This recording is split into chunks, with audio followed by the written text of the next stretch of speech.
देखो dipole movement word जहां भी दिख जाए तो डायपोल मूवमेंट के साथ ही हमारे माइंड में दूसरा वर्ड आना चाहिए, इलेक्ट्रोनेगेटिविटी। जहां भी डायपोल मूवमेंट है वहां पे हमें खेलना है इलेक्ट्रोनेगेटिविटी से, ठीक है। तो सिंपल सिंपल से डायरेक्ट क्वेश्चन ही करेंगे, आपको सारा कंसेप्ट ऑटोमेटिक क्लियर हो जाएगा। पहले हम देखते हैं कि कौन से मॉलिक्यूल्स पोलर हैं, कौन से नॉन पोलर हैं, वो कैसे देखें। और दूसरी पार्ट में हम करेंगे थोड़ा कंपैरिजन वाले क्वेश्चन की कंपेयर कैसे करें कि किसकी डायपोल मूवमेंट ज्यादा है, किसकी कम है। तो स्टार्ट करते हैं। अब सिंपली मॉलिक्यूल्स में क्या चलता है कि जो टर्मिनल एटम होते हैं ना, जैसे इसमें ऑक्सीजन है, फ्लोरीन है, क्लोरीन है, टर्मिनल एटम्स की नॉर्मली क्या होता है, कंपाउंड मॉलिक्यूल बनते ही इस तरीके से हैं कि टर्मिनल एटम्स की इलेक्ट्रोनेगेटिविटी ज्यादा होती है। और जो सेंट्रल एटम है जैसे कार्बन है, इसमें बोरोन है, इसमें बेरिलियम है, इनकी सेंट्रल एटम्स की इलेक्ट्रोनेगेटिविटी कम होती है। अब देखो क्वेश्चन स्टार्ट करते हैं। सबसे पहला देखो, इसमें बताओ कि ये पोलर है या नॉन पोलर है। तो ऑक्सीजन की इलेक्ट्रोनेगेटिविटी ज्यादा, तो ये वाला ऑक्सीजन इधर इलेक्ट्रॉन खींच रहा है, ये वाला इधर खींच रहा है। अब नेट फोर्स हो गया जीरो। अब नेट फोर्स हो गया जीरो मतलब इस मॉलिक्यूल में पोलैरिटी नहीं है, तो ये क्या हो जाएगा, नॉन पोलर। अब सेकंड क्वेश्चन देखो, ये फ्लोरीन इधर खींचेगा, ये फ्लोरीन इधर को खींचेगा और ये इधर को खींचेगा। अब इन दोनों का नेट फोर्स क्या आएगा, इस वाले का नेट फोर्स आएगा इधर, जो कैंसल हो जाएगा इस वाले से। तो ये मॉलिक्यूल भी हो गया नॉन पोलर, सिंपल है। अब नेक्स्ट देखो, क्लोरीन इधर खींचेगा, ये वाला इधर खींचेगा, नेट फोर्स हो गया जीरो, तो ये वाला मॉलिक्यूल भी नॉन पोलर।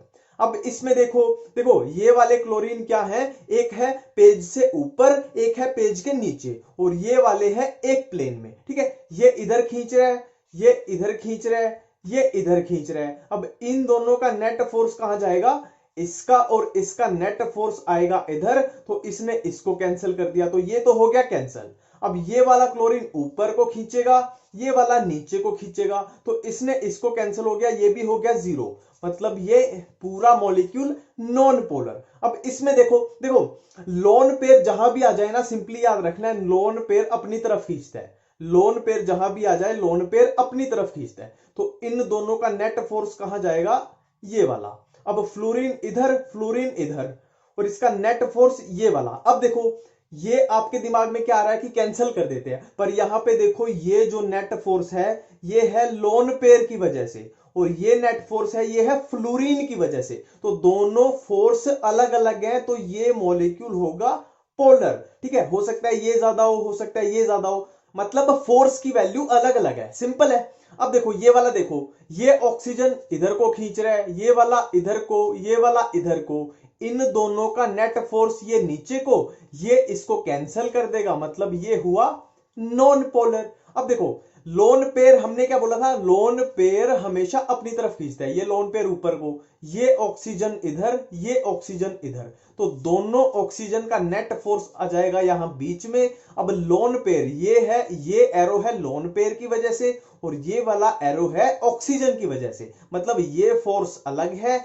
ये फोर्स अलग है। कौन ज्यादा है हमें नहीं पता, बस हमें ये पता है ये मॉलिक्यूल होगा पोलर, क्योंकि फोर्स बैलेंस नहीं हो रहे, नेट फोर्स जीरो नहीं हो रहा। अब इसमें देखो, ये वाला फ्लोरीन इसको कैंसिल कर देगा, ये वाला फ्लोरीन इसको कैंसिल कर देगा, ये वाला फ्लोरीन इसको कैंसिल कर देगा, तो मॉलिक्यूल क्या हो गया, नॉन पोलर। अब इसमें देखो, ये वाले फ्लोरीन ने इसको कैंसिल कर दिया, ये वाला फ्लोरीन इधर को फोर्स लगा रहा है, ये क्लोरीन इधर लगाएगा, ये क्लोरीन इधर लगाएगा।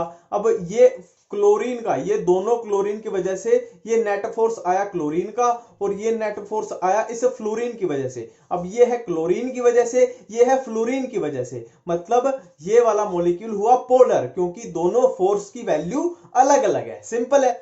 अब हम कुछ क्वेश्चंस कंपैरिजन के करके देख लेते हैं कि कंपेयर करके बताओ किसका डायपोल मूवमेंट ज्यादा है, किसका कम है। गेम वही है, इलेक्ट्रोनेगेटिविटी, और कुछ नहीं, दूसरी चीज ही नहीं है, सिर्फ इलेक्ट्रोनेगेटिविटी।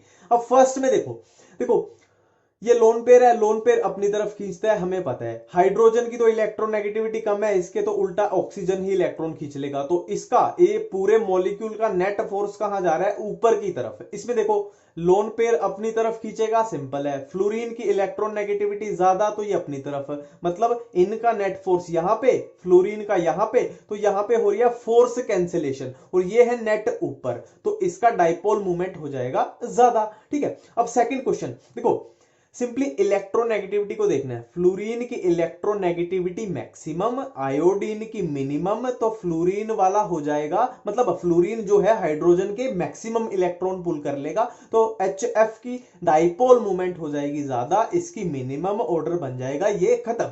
अब देखो लास्ट क्वेश्चन, देखो बेंजीन वालों में क्या करना है, ये इस टाइप के क्वेश्चन आ जाना है, इनमें क्या करना है, सिंपली वेक्टर का यूज करना है। और वो कैसे करना है, देखो ये क्लोरीन इधर को खींचेगा, ये इधर को, ये इधर को, ये इधर, इधर इधर इधर इधर इधर।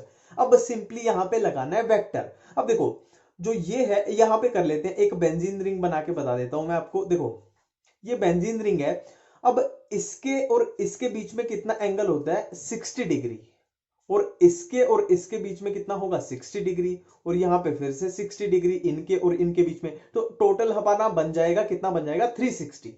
अब इसके और इसके बीच में कितना एंगल हो जाएगा, टोटल 120 डिग्री। अब हमने वेक्टर में पढ़ा है, मान लो इसकी वैल्यू है a और इसकी भी वैल्यू है a, और इन दोनों के बीच में 120 का एंगल है, तो इनका रिजल्टेंट आएगा a।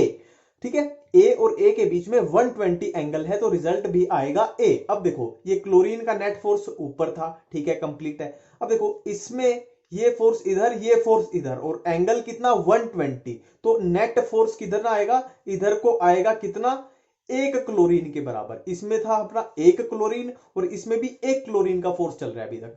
अब देखो इस क्लोरीन ने इस क्लोरीन को कैंसिल कर दिया, और ये के बीच में एंगल कितना है, 120, तो नेट फोर्स इधर आएगा कितना, एक क्लोरीन के बराबर। एक क्लोरीन, एक क्लोरीन, एक क्लोरीन, मतलब ये तीनों में तो हो गया बराबर, ये तीनों में बराबर हो गया, क्योंकि नेट फोर्स इक्वल है। अब इसमें देखो इनमें एंगल है 60 डिग्री का, मतलब यहां पे फोर्स आएगा कितना, एक क्लोरीन से ज्यादा। 60 डिग्री का है, मतलब फोर्स कितना आएगा, एक क्लोरीन से ज्यादा, तो इसमें हो जाएगा डायपोल मूवमेंट मैक्सिमम।